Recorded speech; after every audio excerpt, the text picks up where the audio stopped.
अध्यक्ष महोदय, हम नई सरकार के विरोध में खड़े हैं और सबसे पहले हम माननीय मुख्यमंत्री जी को धन्यवाद देना चाहते हैं कि लगातार 9 बार उन्होंने शपथ लेकर के इतिहास रचने का काम किया और गंज अच्छा है। 9 बार तो लिया ही महोदय, लेकिन एक ही टर्म में 3-3 बार लिया, ऐसा अद्भुत नजारा हम लोगों ने नहीं देखा। माननीय दोनों सम्राट चौधरी जी डिप्टी सीएम बने, बड़ी खुशी है कि ये डिप्टी सीएम बने। इनका बयान हमने देखा कि भाजपा जो है इनकी मां,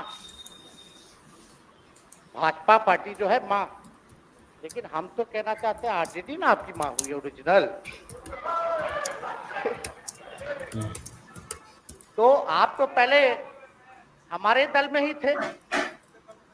अच्छा चलिए ठीक, चलिए कोई बात नहीं, आप अस्वीकार कीजिए, लेकिन जनता तो इस बात को जानती है। हमें खुशी है कि साथ में दो डिप्टी सीएम बने और विजय सिन्हा भी डिप्टी सीएम बने, स्पीकर पद पे भी रह लिए, नेता विरोधी दल भी रह लिए और डिप्टी सीएम भी रह लिए। इन्होंने भी इतिहास रच दिया, एक टर्म में 3-3 पद इन्होंने भी पा लिया। तो ये आप सोचे थे कि नहीं विजय बाबू? अरे आपके दिमाग में आया था कि आप एक टर्म में स्पीकर भी, डिप्टी सीएम भी, लेकिन तेजस्वी को बहुत बढ़िया बोलना आ गया है, बहुत बढ़िया बोला। तो इसके लिए बोल रहे हैं आप बहुत तीनों लोगों को विशेष तौर पे हम बधाई देना चाहते हैं। माननीय मुख्यमंत्री जी हमारे लिए आदरणीय थे, हैं और हमेशा रहेंगे। और ये सुनने के अलावा आप कुछ कर नहीं सकते हो, कुछ नहीं कर सकते, करते आए हैं और और हल्ला भी नहीं कर रहेंगे। सकते हो कि क्या बोल रहा है। और हम हाँ। तो कई बार इनके नेतृत्व में काम करने का मौका मिला और हम लोगों ने काम किया मिल करके, इसमें कोई दो राय नहीं। आगे हम सारी बात को भी हम अपने आप लोगों के समक्ष जो है रखने का काम करेंगे। आप लोग भगवान राम की चर्चा करते हैं, हम आप सबके मन में तो राम है ही, शांति शांति, लेकिन एक तो नीतीश जी को एक दशरथ जो पिता है उनके रूप में ऐसा गार्जियन मानते हैं कि भाई कई बार जो है इन्होंने कई बार आप लोगों के सामने भी बोला अब तो यही करेगा, यही आगे बढ़ेगा, चलिए, लेकिन कई बार मजबूरियां रही होंगी इनकी, जैसे दशरथ की मजबूरी थी, राजा दशरथ की, कि राम को जो है वनवास जो है भेज दिया गया। लेकिन उस बात को हम मानते हैं कि हम वनवास नहीं आए हैं, बल्कि हमको इन्होंने भेजा है जनता के बीच उनके सुख और दुख के भागीदार बनने। पहले बार ये अपने से दूर किए, वो भी क्या मजबूरियां रही हमको नहीं पता, ना आपको पता, किसी को नहीं पता क्या मजबूरियां रही। लेकिन इन्होंने जब पहली बार जब दूर किया तो एक ही बात निकल के आया। क्या बात निकल के आया कि आप जो है एक्सप्लेन कर दीजिए, आपके ऊपर जो है मुकदमा है, केस है। जब दोबारा जब इन्होंने अपनाने का काम किया तो इन्होंने कहा कि सब बीजेपी वाला सब फंसाने का काम करता है। नीतीश जी मुस्कुरा रहे हैं, इज्जत देते हैं और आगे भी देते रहेंगे, लेकिन ये बात समझना पड़ेगा और बिहार की जनता ये जानना चाहती है कि आखिर ऐसा क्या कारण है कि आप कभी इधर रहते हैं, कभी उधर रहते हैं। ये तो सब लोग जानना चाहता है, सब लोग की इच्छा है। आखिर क्या ऐसा हो गया कि आपको ये निर्णय लेना पड़ा?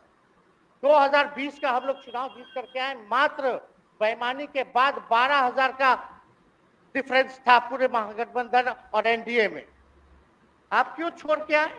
आपने यही बोला था ना कि हम एनडीए इसीलिए छोड़ रहे हैं क्योंकि हमारे पार्टी को तोड़ा जा रहा है, हमारे विधायकों को प्रलोभन दिया जा रहा है। और आपने ये कहा था मर जाएंगे मिट जाएंगी, तो आप कहते ही रहते हैं, हमेशा लगातार ही कहते रहते हैं। उस पे हम नहीं जाएंगे, लेकिन आपने तो ये कहा था कि भाई हम लोगों का एक ही लक्ष्य है, न प्रधानमंत्री बनना है न किसी को मुख्यमंत्री बनना है, देश भर के विपक्षों को गोल बंद करके जो तानाशाह है उसको दोबारा नहीं आने देना है, इसीलिए ना आ पाए थे। और आप जब गवर्नर हाउस गए महोदय, मुख्यमंत्री जी, जब आप बाहर आए तो आपने बोला कि आपका मन नहीं लग रहा था। आपने ये बोला कि मन नहीं लग रहा था।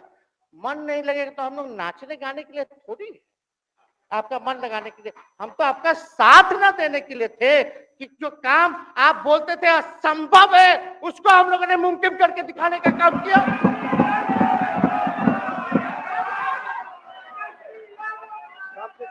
आपने 2020 के चुनाव में क्या कहा था? झूठ मत बोलिएगा। देखिए हम आप लोग से उम्र में छोटे, अपने बाप के पास से लाएगा, जेल से पैसा लाएगा, नौकरी बांटेगा, और संभव है, क्या बोले थे? और हमने उस समय चुनाव के दौरान रोजगार पर विशेष तौर पे हमने बोला था, हमने साइंटिफिक अध्ययन किया, रिक्त पदे हैं इतनी इतनी है, उसको हम लोग जो है भरने का काम करेंगे। हमको दुख इस बात का नहीं है कि हम लोग विपक्ष में आ गए, हमको तो खुशी है कि उन 17 महीनों में जो देश में किसी सरकार ने नहीं किया उसको हमारी महागठबंधन सरकार ने करने का काम किया। आप बताइए, आपको याद होगा जब आप बीजेपी को धोखा देना चाह रहे थे, हम तो नहीं आना, आपके साथ आना चाहते थे, ये बात हम आपको कहे भी थे कि हम तो नहीं आना चाहते हैं मुख्यमंत्री जी, लेकिन देश भर के सभी नेताओं का दबाव है कि भाई एक बार 2024 के चुनाव में हम लोग एकजुट हो जाएं और एकजुट होकर के मोदी जी को हराने का काम करें। तब हमने क्या कहा था मुख्यमंत्री जी, याद है? विजय जी हैं आप भी सामने।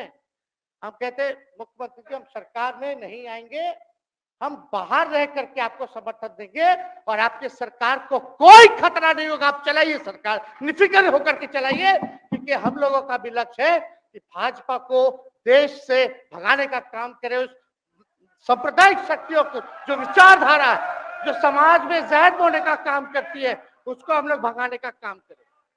इसीलिए ना हम लोग एक साथ आए थे, और तो कोई कारण नहीं था। अब हम को बताना हम नहीं चाहते हैं कि दशरथ तो नहीं चाहते थे राम वनवास जाए, लेकिन कैकेयी जरूर चाहती थी कि राम जो है वनवास चले जाएं। मुख्यमंत्री जी आप हमको बेटा कहे हैं, हम चाहते हैं कि आप लंबी उम्र रहिए और जो सिलसिला आपने चलाया था उसको जरूर आगे चलाइए, उसमें हमारा समर्थन रहेगा। रोजगार बांटिए, नौकरी बांटिए, जो गांधी मैदान से आपने ऐलान किया था, लेकिन कैकेयी को भी पहचानिए, कौन कौन कैकेयी बैठा हुआ है आपके साथ। सम्राट चौधरी जी पगड़ी पहनते, फालतू अगर आप पहनते हैं, उतारने का बात करते हैं, ये सब को फिल्म का शूटिंग चल रहा है महोदय, अब बांध लीजिए पगड़ी, चलो आओ मैदान में, आप खोलिएगा। अरे हम कोई गलत बात नहीं है, सुन लो यार, नवीन जी सुनिए ना, पथ निर्माण मिल जाए बहुत कृपा होगी, आप आगे काम कीजिएगा, बैठिए ना, बढ़ जाइए बोलो, बढ़ जाइए बोलने दीजिए। तो उपाध्यक्ष महोदय बोलने दीजिए, बैठिए, आप लोग शांति से बैठिए, आपके आप जब बोलिएगा इधर से नहीं कोई बोलेगा, आप शांति से बनाए रखिए। हमें